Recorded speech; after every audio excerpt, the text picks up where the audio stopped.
Good day everyone. This is my video report, and by the way, I am Moises, and I was assigned to discuss the first two periods under the Greek art of Classicism and the Greco-Roman tradition.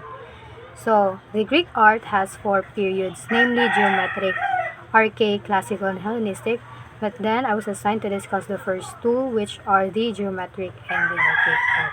The Geometric period lasted from 1000 to 700 BCE, is the oldest form of Greek art. This period coincided with the growth of powerful Greek cities, marking the emergence of classical Greek civilization. The art of this period is characterized by a prominent use of geometric shapes, obviously, especially in the decoration of vases. Vases held a great significance as a form of art during the Geometric period, with the Greek cities engaging in trade across the Mediterranean. Vases became a valuable commodity. As a result, artists dedicated more time to enhance their skills on designing vases.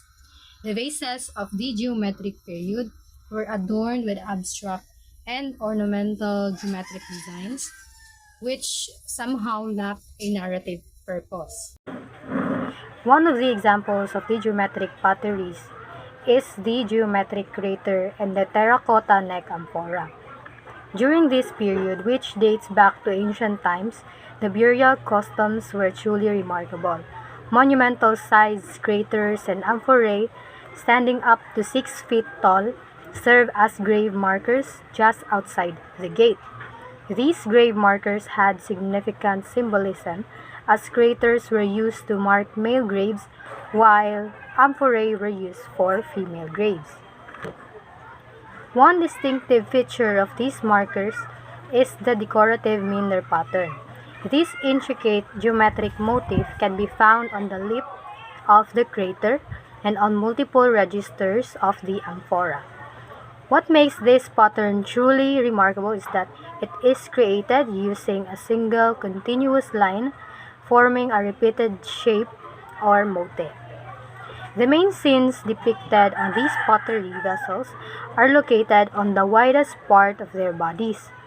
These scenes are closely related to the funerary aspect of the pots and can depict a variety of subjects: mourners paying their respects, the ritual of prothesis or the laying out and mourning of the body, and even funerary games and processions may be depicted in these scenes.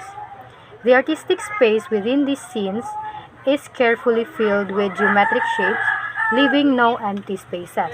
This attention to detail adds an extra layer of intricacy to the already remarkable artwork. During the Geometric period, there was a rise in popularity of small bronze sculptures.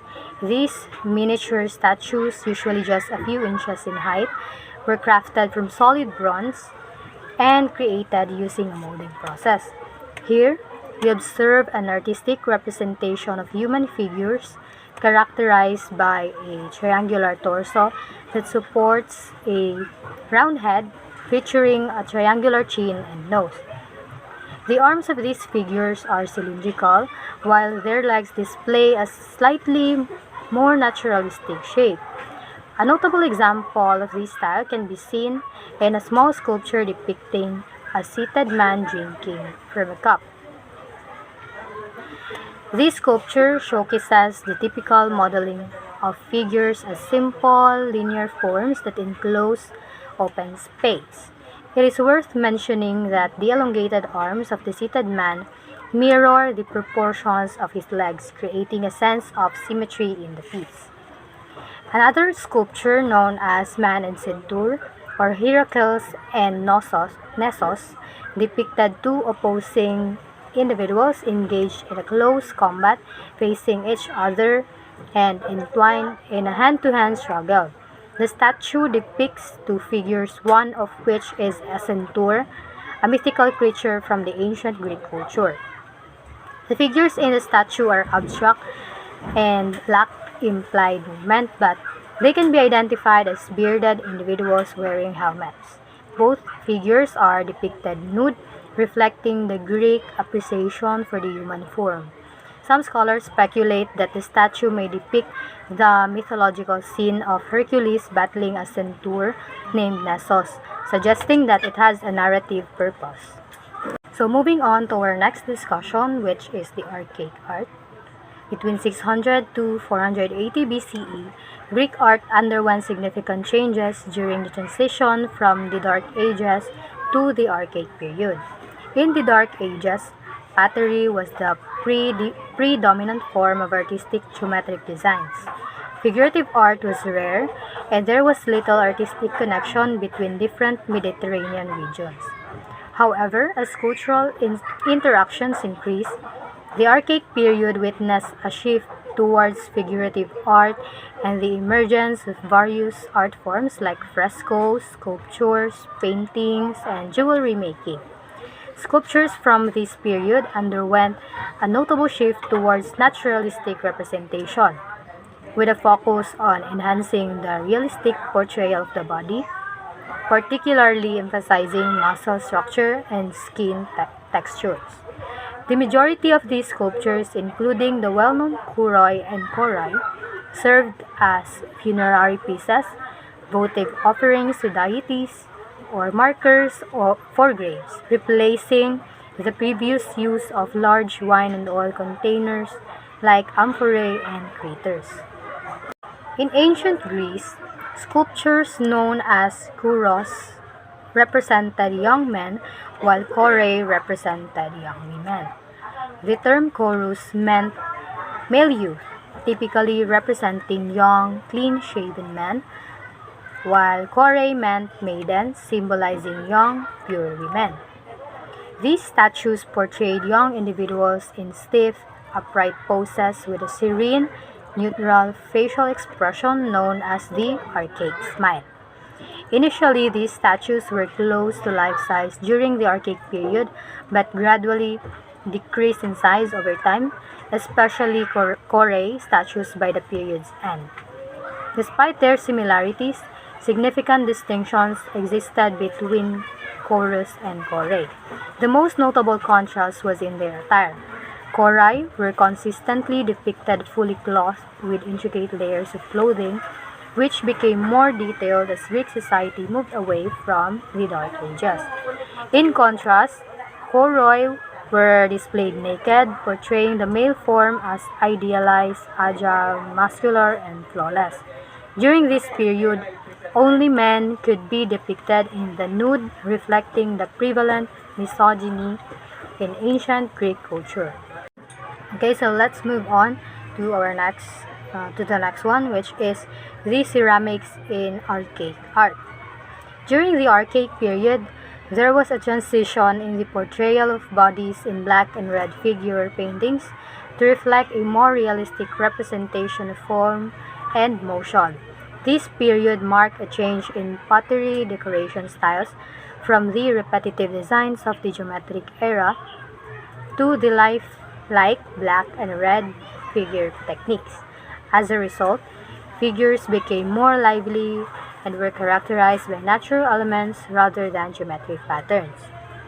The black figure painting are obviously black figures painted on red background, and artists started incorporating human figures on vases and even started signing their works.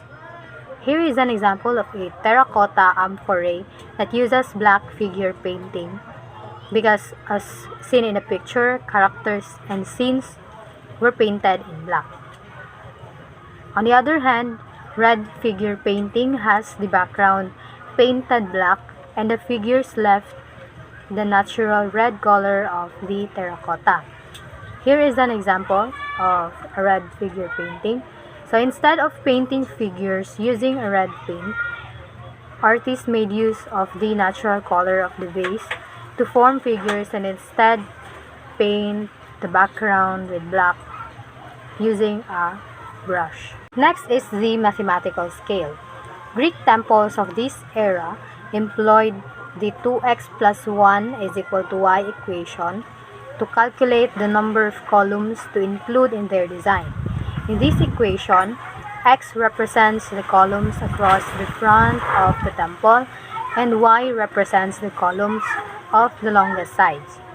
For example, the Parthenon temple applied this equation. With 8 columns on the shorter side, this value serves as our x to determine the number of columns on the longest side. Thus, 2 times the value of x, which is 8, plus 1 is equal to 17. The Parthenon features 17 columns on its longest side as a result of this calculation. So here is an image showcasing the Doric order, which is the earliest known order among Corinthian and Ionic. The design of the columns can help you identify the type of order. The upper part of this structure is known as the entablature.